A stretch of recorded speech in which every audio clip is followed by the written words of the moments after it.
That's all your house is? It's a place to keep your stuff while you go out and get more stuff. Now, sometimes you've got to move. You've got to get a bigger house. Why? Too much stuff. You've got to move all your stuff. And maybe put some of your stuff in storage. Now imagine that. There's a whole industry based on keeping an eye on your stuff. Now, sometimes you go on vacation, you gotta bring some of your stuff with you. Let's say you're gonna go to Honolulu. You're gonna go all the way to Honolulu. You gotta take 2 big bags of stuff, plus your carry-on stuff, plus the stuff in your pockets. You get all the way to Honolulu and you get in your hotel room and you start to put away your stuff. That's the first thing you do in a hotel room is put away your stuff. I'll put some stuff in here, put some stuff down there. Here's another place for some stuff here. I'll put some stuff over there. You put your stuff over there. I'm putting my stuff over here. Here's another place for some stuff. Hey, we got more places than we've got stuff. We're gonna have to buy more stuff. The monetary system wastes limitless amounts of resources in replication, duplication of products that are not necessary. They change the style of automobiles, put a fin on the end every year, or make it look different. So the whole idea was to get you to get a new refrigerator, a new television set, the necessity of you purchasing more goods. Have you ever wondered why women's shoe heels go from fat one year to skinny the next to fat to skinny? It's not because there's some debate about which heel structure is the most healthy for women's feet. It's because wearing fat heels in a skinny heel year shows everybody that you're not as valuable as that person in some ad. It's to keep us buying new shoes. How many of you know what planned obsolescence is? Engineers today design electric bulbs and motors, electric motors, to die out at a certain time. They deliberately withhold efficiency so things will wear out and break down, so you'll have to buy new things. The products that they sell you are deliberately designed to wear out, break down, so you have to continually service those things. You notice that your telephone is pretty reliable? Well, we here in America can think. We can design things that don't wear out, and don't break down, and don't require maintenance at all. There used to be one thing that people had in their home that never broke down, and it didn't belong to you. That's a telephone in the old days, made by the phone company. It was designed not to break down, because then they'd have to service it. So you could drop it on the floor, it's heavy. You buy these cell phones today, junk, they run a little beyond the warranty. It takes good engineering to do that, to design things that wear out and break down after the warranty. You understand what I'm saying? Yeah, the instrument, yes. The phone, that stays forever. You bet. If the automobile companies had to maintain their cars, it would be a forever unit. Oh, you mean the phone company has to maintain the phone? That's why it's good. That's why your unit's hold up. I never thought of that. I don't. So a phone never, I mean, you know, operators can be bad. Yeah. This is going to be bad, but the phone itself. It's the same for your TV sets, by the way. You mean if RCA, if everybody had to maintain their own? You bet. There'd all be automatic system which you pull out, shove in a replacement unit. If your engine breaks down, they pull out the engine, shove in a courtesy engine, and you take off. Why hold up the whole car when you need a battery job? If you did that in the Army Air Force, you couldn't operate at all. Your society is really comprised of very stupid men. Let me say it again. All politicians, all lawyers, all businessmen will be phased out. I'm not going to do it. It's not going to be a revolution. You don't need it. Our society cannot be maintained by this type of incompetency. It was great, the free enterprise system, about 35 years ago. That was the last of its usefulness. What is happening to man is that his technological society, the newer value systems that dominate our times, that are pressing onward, are just leaving behind hundreds of thousands of people that cannot make the transition.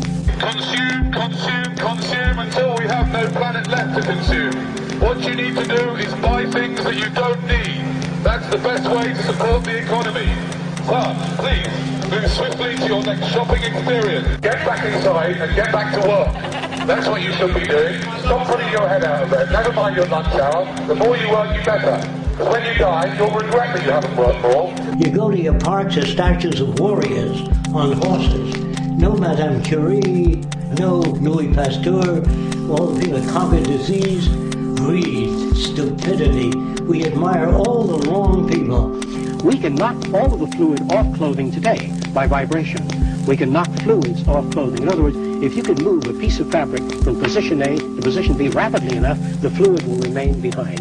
Ultrasonically vibrating the fabric can remove the fluids, and you need not contaminate your waters. You don't have to use any of the system today. You see that when you take off in an airplane and you look down and you see everybody's got a little pile of stuff. Everybody's got their own pile of stuff. That's all your house is. Your house is just a place for your stuff. If you didn't have so much goddamn stuff, you wouldn't need a house. You don't want records, tape recorders, all this junk that requires continuous maintenance. All you want is the music you like. You dial it and you get the music. You don't need to pick up records or store them. You live in an insane culture where we duplicate things. In our society, that is a resource-based economy, machines free people. You see, we can't imagine that because we've never known that kind of world. All repetitious jobs will be phased out. We feel that machines ought to do the filthy or the repetitious or the boring jobs. That man has to be free to pursue the higher things, the higher possibilities of man. What jobs that we now know will not be present in this concept? Like garbage men gone, right? Yes, all repetition. All Mailmen people working in fact, no mailmen, no waitresses, no waiters, no cooks. There'll be no jobs. When you go out to eat, how will you get your food? Well, there are beautifully designed areas for eating in which you have all kinds of food. Japanese, French food, organic food, and the standards if you like it. And how will it get to you? The way the food gets to you, what we do is monitor the behavior of the cook. That is, we do a multi-channel tape on the best cooks we know of. And as they prepare their food, we tape every move they make and how they handle food and how they dice the carrots the way you like it. Then you dial 2736 and you get the kind of food you want, Chef Milani style or individualized. You can even tape your own cooking. I remember 5 years ago I used to laugh at you, and now all this is very believable. It's a very different system, and it's very hard to talk about because the public is not that well enough informed as to the state of technology. We're going to do this thing just as the automobile phased out the stagecoach, just as television stepped in and phased out the old vaudeville and the old motion pictures. That history and technology is respecters of no society, no individual opinions, but it moves on, and we've got to be prepared to face the future. If you turn off Boulder Dam, all the food would spoil, the lights would go out, traffic would stop, trains would stop, planes would stop. Now, everything you got is technical. There's nothing politicians give you. They can't. If you don't believe me, go to any supermarket. You see a lot of food, hardware, wrenches, machines. We can turn out things in abundance. What the hell are you selling things for? People should have access to these wonderful gifts that people have. If you took all of the gold and all of the wealth of this country, all of the certificates of debt and all of the land ownership, all of the diamonds and rings, and dumped it off the coast of Japan, as long as you didn't touch our way of thinking, our technology, and our resources, we would not be impoverished at all.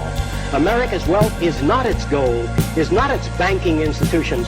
These are false institutions, that the entire money-structured and materialistic-oriented society is a false society.